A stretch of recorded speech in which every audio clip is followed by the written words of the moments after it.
siguiente charla es de Pachi Lázaro. Bueno, pues él es colaborador de los cursos de verano en la Universidad de Deusto. Y bueno, pues aparte de eso, pues es experto en informática forense y ha hecho investigaciones sobre soportes digitales con herramientas de código libre. Y también pues es autor de varios artículos en revistas de Linux y medios en Internet. Entonces un poquito como la jornada de hoy era pues software libre orientado a lo que es pues el mundo universitario y sobre todo lo que es la enseñanza y la didáctica y demás, pues la charla de Pachi se titula Dinámica de sustitución de recursos en la enseñanza con código libre. Hola. Bueno, antes Alberto ha dicho que al final de la carrera se siente vértigo. Yo debo decir que siento vértigo ahora por lo rápido que va todo. Así que confío en poder terminar esto antes de que se os pase el apetito. No va a durar mucho. En primer lugar, yo no tengo que ver con el mundo universitario. Tampoco me dedico a la informática como algo profesional.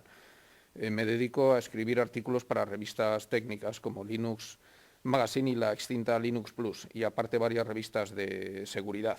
Y aparte de eso también he colaborado con el grupo de la Universidad de Deusto, del software libre, con los cursos de verano. Y simplemente la charla que traigo hoy intentaba ser una ponencia, luego la podréis descargar. Aquí no voy a hacer más que resumirla y poner de relieve sus puntos esenciales.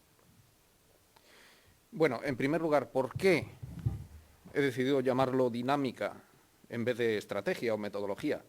Pues porque nosotros cuando vamos a promocionar la enseñanza de software libre o a organizar un curso que tenga que ver con el software libre, pues no podemos perder tiempo en esas cosas. La dinámica es simplemente es el hecho de introducirla. Cuando llegas allí, ven tu portátil, te ven utilizar el Linux, perdón. Y pues la gente dice, ¿eso qué pasa? Es distinto. Yo tengo Mac, este tiene Windows. ¿Qué tienes ahí? ¿Qué tienes ahí? Pues ya está, empiezas con eso. La dinámica no es una estrategia. Dinámica didáctica en torno al software libre sí significa simplemente que entras allí y ya empieza a desplegarse el software libre, el Linux, lo metes. Bueno, esto es un conjunto de recomendaciones que yo he elaborado pues, a lo largo de los años y que me gustaría compartir con vosotros como estudiantes o como profesores para potenciar un poco el mundo del software libre y de Linux en las aulas. Ya hemos hablado de las ventajas. Las ventajas todo el mundo las conoce, las estamos viendo en las revistas todos los días. Nosotros por experiencia propia lo conocemos también. Otra cosa es cómo explicarlo. Después, cuando tú tengas que promocionar un curso con herramientas de software libre, tratar de convencer a profesores, alumnos, ¿qué les dices? Bueno, pues supongo yo que el argumento de los costes está ya muy gastado. Eso es cierto.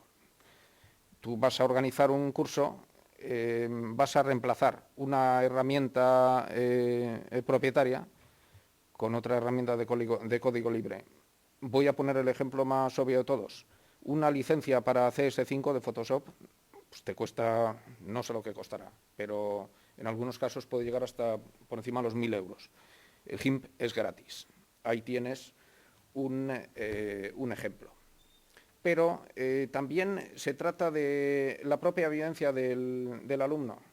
Por ejemplo, de repente, una persona que ha estado trabajando con el Standard Office, Windows, se da cuenta de que un texto que ha escrito con Office, pues lo puede seguir trabajando con él bajo OpenOffice, un documento, una hoja de cálculo.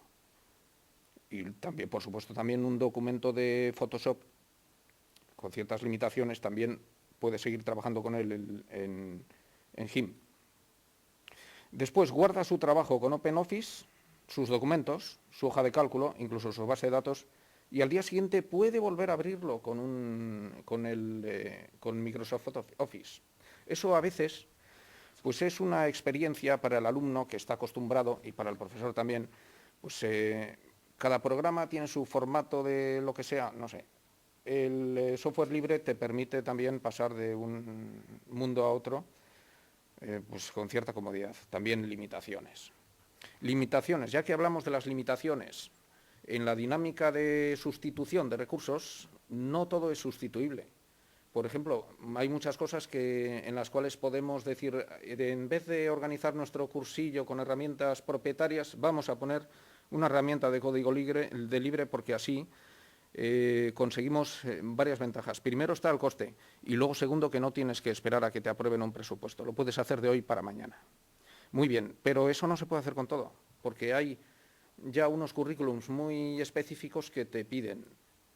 Por ejemplo, el currículum de SAP R3, el famoso software de gestión empresarial, eso no hay manera de sustituirlo por código libre.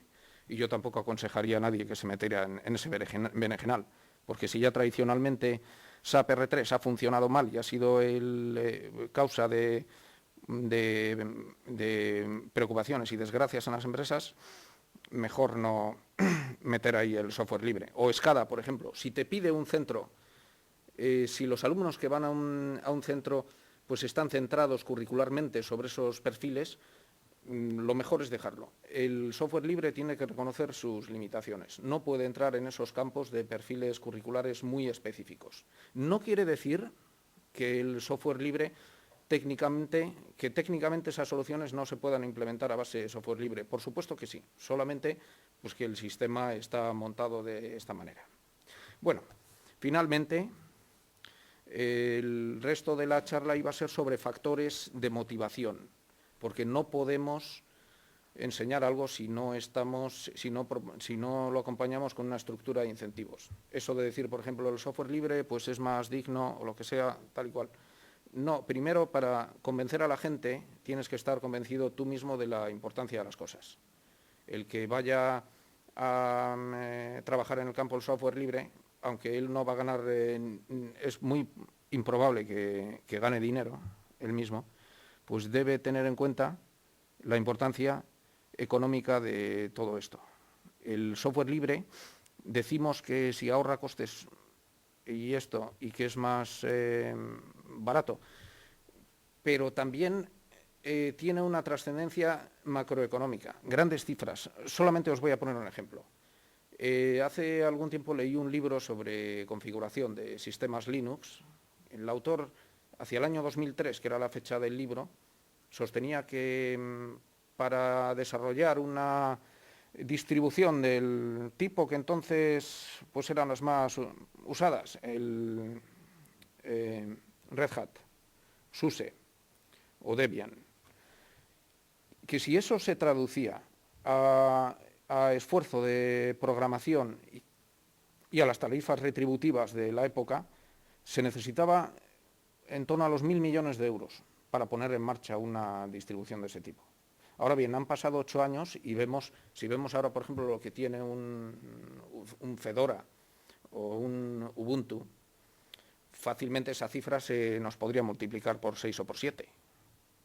No estoy seguro de las cifras, pero cuando abrimos nuestro Ubuntu, podemos asumir que allí hay un esfuerzo económico en el orden de los 6.000 millones de euros. Detrás de eso, si tuviéramos que traducirlo todo a costes de programación y empezar desde cero. Bueno, eso para empezar. Ya tenemos una idea de la importancia económica del software libre. No se refleja en los balances de las empresas, pero está ahí. Eso es un esfuerzo que ha costado y que si hubiera habido que pagarlo, te costaría eso. Y además tenemos otra cuestión, que sigue produciendo un beneficio económico. Porque hay muchas empresas de software propietario, puesto que el software libre el software libre por definición está disponible en la red, no solamente para que todo el mundo lo utilice, sino también acompañado de su código fuente. Se sospecha que hay muchas empresas de software propietario que se dedican a sus desarrollos, que luego los cobran, los comercializan, los incorporan en empresas. Cada vez que un programador necesita una función específica o algo para algo que necesita, que le han pedido conforme a la especificación, pues muchos de ellos, en vez de partir desde cero, lo que hacen es ir a SourceForge y bajársela de allí, coger el código fuente, adaptarlo a sus necesidades, lo recompilan y eso lo venden como si fuera propio. Es un problema curioso también para los expertos en derechos que se ocupan de temas de propiedad intelectual, pero yo creo que esa práctica debe estar muy extendida y eso supone también una ventaja de costes. El software libre, a pesar de que dicen que está como muy de capa caída últimamente, que ya no es actual, tiene una función muy parecida en la industria informática pues a la de los productos chinos en la industria de bienes materiales. Es algo que mantiene bajos los costes de elaboración del software. O sea, en resumidas cuentas, la importancia económica del software libre, aunque no lo parezca, porque no se registra contablemente, es inmensa. El que quiera estar convencido, el que quiera convencer a otros de, pues eso, de que hace falta pues un cursillo, una sustitución o lo que algo, debe partir de eso, de asumir esa realidad. Y otro argumento a la hora de organizar actividades ¿Vamos bien de tiempo? Sí, bueno, sí. Más o menos. De organizar actividades en centros educativos. Las ventajas del código libre son las mismas para el profesor que para los alumnos. Pues el profesor le permite cumplir mejor los objetivos de su centro. El alumno se capacita con vistas al día en que él mismo pues, esté al frente de su propia empresa o sea profesor. ¿Qué significa esto? Pues que tiene una dimensión, pues dijéramos, una calidad auténticamente democrática. Se puede utilizar, no vamos a decir como argumento de ventas, porque la filosofía del free software no es el hacer negocio, no es tipo crematístico, pero sí se puede utilizar pues como argumento. Una institución universitaria o lo que sea que promociona el free software en realidad está ganando en calidad democrática y eso pues también debería decirse en voz alta, debería escribirse, debería publicitarse más. En fin, más particularidades. El cambio de perspectiva. Cuando trabajamos con Windows o con aplicaciones propietarias, todo el proceso es centrado en la propia aplicación, recetarios para manejar esto o lo otro. En cambio, el software libre insiste más en un conocimiento de los procesos tecnológicos subyacentes. Yo lo pondré con un ejemplo. Hace 15 años, bueno, no tanto, 12 o 13 años, pues yo di un cursillo de redes con NT 4.0. Y claro, cuando estás manejando entonces no había, ya había empezado el software libre, pero no tenía el grado de difusión que tiene ahora y yo todavía no lo conocía, solamente de oídas. Claro, con el NT no hace falta explicar al alumno en aquel tiempo pues, qué es un cargador de arranque, ni lo que es un sistema de archivos. Todo el mundo utilizaba la partición NTFS, no teníamos ni idea de lo que era, ni había motivos para explicarlo. Hoy en día todo es distinto, porque si vamos a trabajar con Linux, sobre todo, necesitamos pues, tener conocimientos de lo que es un cargador de arranque, Lilo, Group, los diferentes sistemas de archivos que puede leer, pero eso lo utilizan todos los sistemas operativos. Lo que pasa es que antes no nos dábamos cuenta, y una vez que nos hemos introducido en el mundo del free software y de Linux, lo vemos claramente. Pues es conocimiento de la tecnología subyacente, un cambio de perspectiva. Eso pues también conviene tenerlo en cuenta. El profesor, el docente, tiene que saber transmitirlo de manera adecuada a sus alumnos. Más factores, estoy terminando. Sí. El realismo. A menudo pues oímos, si vamos a Internet, a algunos foros, presenciamos discusiones que son auténticamente penosas. El tipo que te dice, es que yo instalé Ubuntu, pero resulta que no me da resultado porque no tiene controladores para no sé qué dispositivo, o no puedo hacer todo lo que puedo hacer con Windows y así pues lo he quitado. Pues no se trata de eso. El que se va a meter a trabajar en ámbitos de software libre, a explicarlo a otros, a colaborar con otros, pues debe tener claro los alumnos a los que intente transmitirlo, o la gente de los círculos, esto no es un foro para hackers del emule. Esto, el que quiera aprender software libre, el que quiera meterse aquí, pues tiene que trabajar. Se calculaban hace años también que para adquirir soltura con sistemas Linux se necesitaba pues más o menos un año. O sea, hasta que uno se aprende a manejar la línea de comando y todo eso. Hoy en día puede que con los interfaces gráficos y los instaladores tan chulos que hay, pues sea algo menos. Pero yo tampoco lo relativizaría. Si manejas un Linux tienes que estar bien puesto en la línea de comandos. Eso requiere trabajo. O sea, realismo. No te pienses que esto va a ser un sustituto del Windows o del Mac, que todo va a ser jauja. Si quieres trabajar con software libre, pues prepárate a currar. Pero bueno, también tendrá sus compensaciones. Y ya finalmente, para concluir, simplemente me gustaría dar dos consejos a quienes se dediquen tanto a publicitar el software libre como a organizar actividades de tipo docente, seminarios o lo que sea. Primero, la filosofía del software libre y de las herramientas basadas en software libre no consiste en lograr que el alumno adquiera destreza en el manejo de unas determinadas herramientas.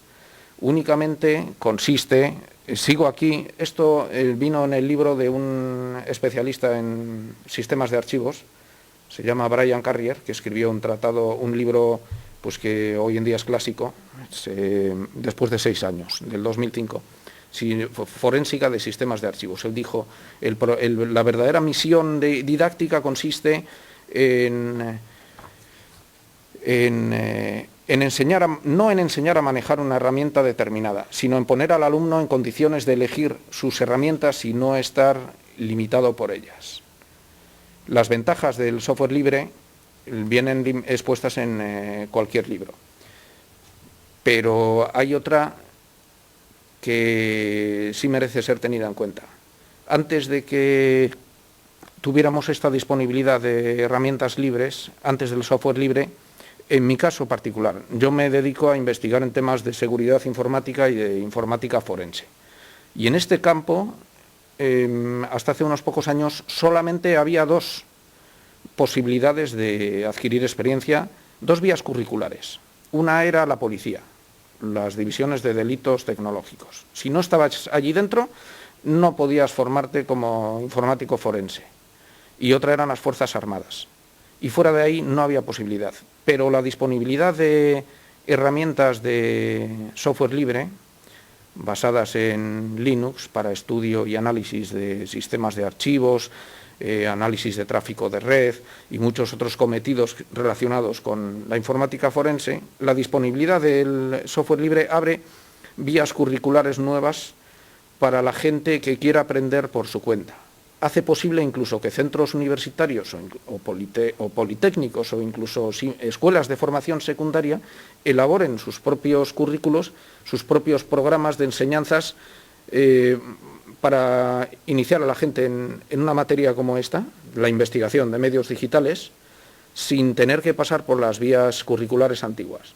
Es decir, supone pues una vía alternativa, un enriquecimiento, una apertura de nuevos caminos curriculares. Y esto también es una ventaja del software libre que yo he ejemplificado con esta situación, pero que indudablemente se puede dar en muchos otros casos. Por ejemplo, hay libros enteros escritos sobre la edición de medios digitales con software de código libre, no solamente para Linux, sino también para Windows. Digamos que simplemente me gustaría acabar con esto, que la apertura de nuevos senderos curriculares es una de las principales ventajas del empleo del software libre en la docencia. Y ya está. Vale, Patxi, eskerrik asko. ¿Alguna pregunta, alguna cuestión?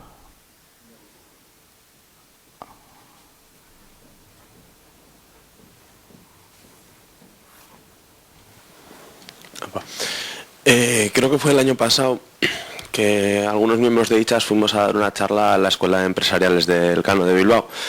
Y en concreto el título de la charla, la parte que me toca a mí creo que era cómo contribuir al software libre, y dice bastante hincapié en lo que has comentado de que lo importante de utilizar el software libre es que entiendes cómo funcionan las cosas.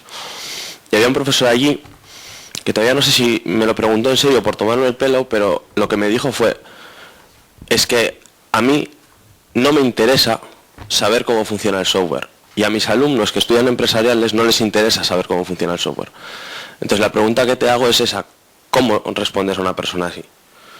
Una persona que considera que no tiene por qué saber, o sea, que la lavadora la pone y punto, pero no tiene que saber cómo funciona la lavadora, y cuando se rompa va a llamar a alguien y la va a arreglar. Pues la verdad, yo creo que no hay nadie que esté preparado para responder a ese tipo de preguntas. Le podríamos decir lo mismo que ha dicho Zapatero en más de una ocasión. Pues, todas las opiniones son válidas y todo es relativizable. Más no se puede hacer.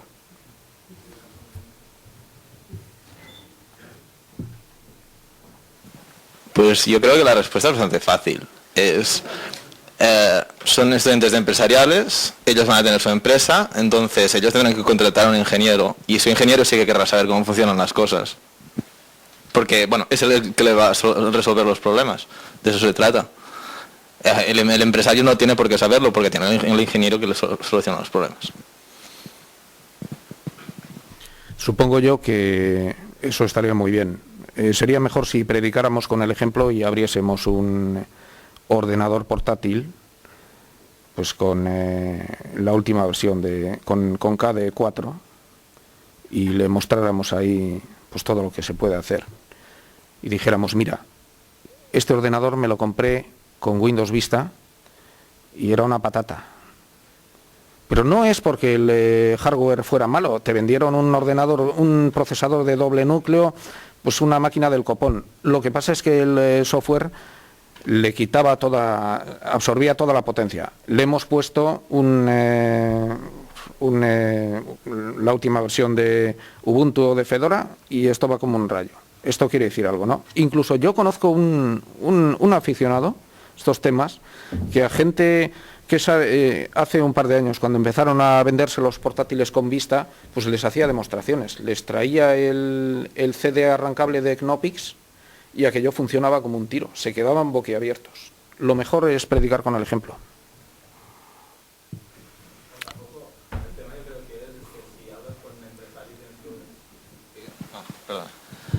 El tema yo creo que es que si hablas con un empresario tienes que usar su lenguaje. Tú no le puedes decir, es que Linux mola huevo porque tienes los syscalls y si necesitas otro, pues te haces un parche para el kernel y puedes hacer cosas super guays. Eso no le puedes contar a un empresario. Un empresario lo que debe vendes es, por ejemplo, que no se trata de tener una empresa detrás, que si la empresa se va al traste, pues tú le puedes pedir a otra empresa que te dé soportes, este tipo de cosas. Si tú le dices que la gente no puede aprender cómo funciona, a ellos no les interesa. Pero yo creo que a los empresarios les interesan pocas cosas también. Que no tengan $1 detrás. Eso me lo dijo un profesor. A mí lo que me chocó es que me diga un profesor que sus alumnos no tienen por qué entender cómo funcionan las cosas que están utilizando. O sea, él consideraba que no tenían, entonces a mí me chocó, igual también por la mentalidad de ingeniero, que yo necesito saber cómo funciona, aunque no lo vaya a usar. También puede ser, pero eso fue lo que me dejó descolocado, que me lo negara. Bueno, no sé, es un problema social más que otra cosa. A ver, la última pregunta ya por ahí, y si no seguimos un poco después. Yo iba a decir que en todo caso no creo que sea tan difícil de todas formas, hoy en día. No creo que haga falta saber cómo funciona el gestor de arranque ni la línea de comandos para usar Nome, por ejemplo. KDE es un poco más complicado, pero hoy en día yo creo que bueno, es más configurable. Yo creo que hoy en día realmente no es así. Puedes entenderlo, a nosotros nos gusta y nos vamos a meter en ello, pero en Windows lo vas a hacer también, nosotros lo vamos a hacer también. Yo por lo que he visto, hay gente que usa Linux sin saber. Si no quieren, no tienen que saber. Van, le dan la carpeta, se abre y funciona todo más o menos. No, Eso que has dicho que hay que saber para manejarlo hoy en día, yo creo que no es así ya. No, mi opinión. A ver, que tenemos ahí un turno pedido. Yo, un poco incidiendo en justo lo que acaban de comentar, creo que no es necesario que todo el mundo sepa todo, porque aparte con lo amplio que es el saber hoy en día es que no te da la vida. A ti te puede encantar saber cómo funcionan las cosas y a mí también, y de hecho me dedico a ello, pero hay gente que se dedica a otras cosas y que solamente puede utilizar la tecnología como usuaria, porque el resto de su tiempo lo tiene que dedicar a su foco de trabajo. Entonces, si un economista o un licenciado en administración y dirección de empresas no le interesa saber cómo funciona este proyector, que hay unos espejos, que hay no sé qué tal, hay unas lentes, hay... da igual, o sea, el triunfo de Apple es precisamente eso, es decir a la gente, no tenéis que saber para usar.